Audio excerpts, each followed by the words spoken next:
There was a game presentation at E3 that wasn't really a playable demo or even on the floor, really.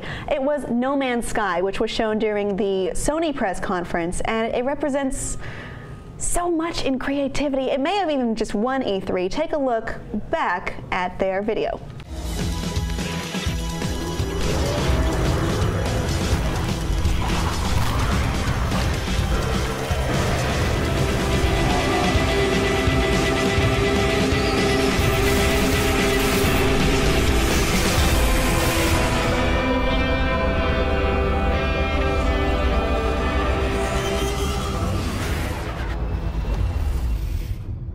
All right, that was the look we had at No Man's Sky from Hello Games. They were previously known for Joe Danger, but this is so much beyond that. And what it is a completely procedural, infinite universe. Allegedly, every player would be starting on a different planet, and they would follow a different path of exploration. And it seems pretty infinite.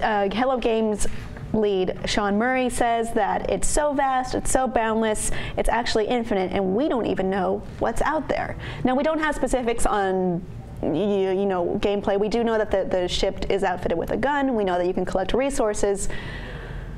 But wow, like if you look at the exploration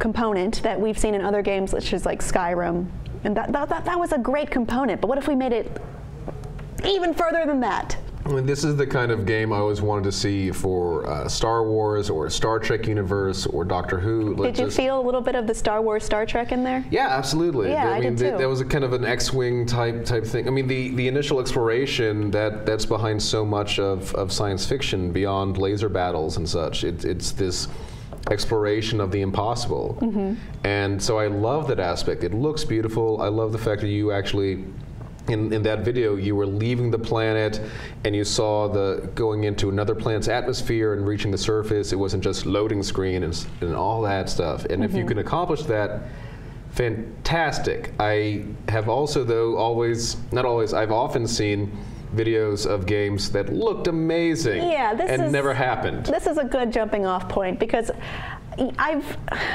hesitant. I feel a little bit disenchanted with game trailers because sometimes I'll say, this is the game that'll change everything. It's the best. And then it comes out and it's like, oh, it's another one of those.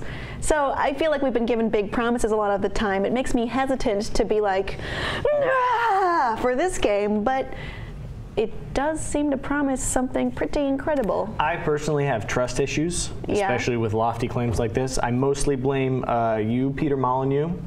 I know you're watching. Because he promises the whole world and delivers not even a fraction of it. So, I mean, we've seen this before, games promising something infinite and huge and amazing. And in practice, it's a lot harder than it was in principle.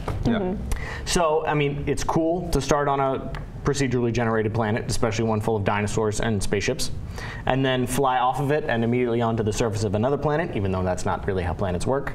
In terms of spatial distance in between them. It looked cool, though. It looked cool as shit. Yeah, it looked beautiful. Narrow this down to a couple minutes for the trailer. I get that. And we're not that far in development. I get that. I have heard rumors that you don't actually play in a universe populated by other players, but that your interaction with the planet can affect their version of the planet.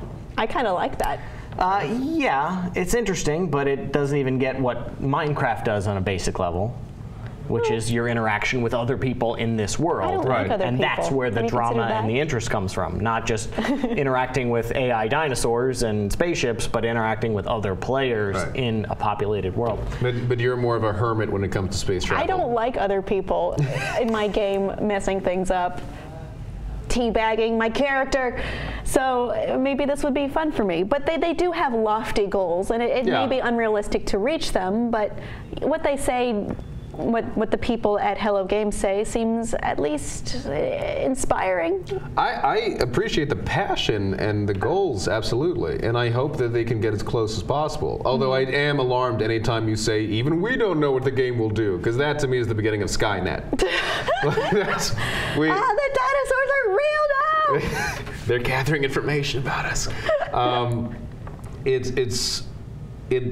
If you can even just give a sense of boundlessness, I mean, Mass Effect was by no means boundless, but it could give you that sense when you were exploring it. Exploring the planets, looking for mineral deposits, whatever. Right, or even just doing these random side missions. That was part of why I loved the Mass Effect series, was just this epic scale of it. And if you can do, I mean, even just as nerdy as it sounds, going to the planet and just looking at new species, that sounds fascinating to me. The developers were trying to, this does look very much like a huge indie title, or an exciting indie title rather, but they're saying that it's not necessarily catered to the indie audience, which is interesting because sometimes in some circles indie has become kind of a bad word.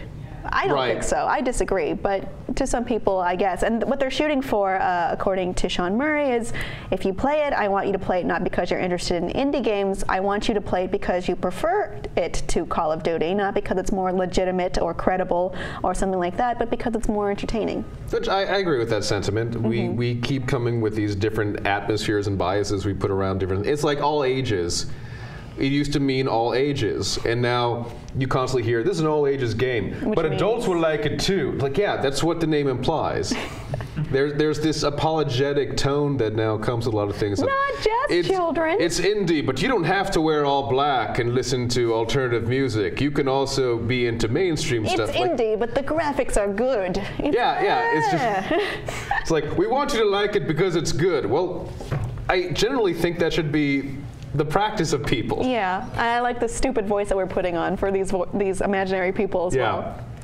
It works. You know, it's easy to be disenchanted with game trailers or terms bandied about such as indie or all ages, but it seems like this game, it kind of goes outside those guidelines rather, and yeah, you do hear that trope a lot too, but I think the promise seems really interesting. What do you think of No Man's Sky? Did it win E3 as so many are saying? Let us know what you think below in the comments. Please be sure to subscribe and please check out our Facebook page.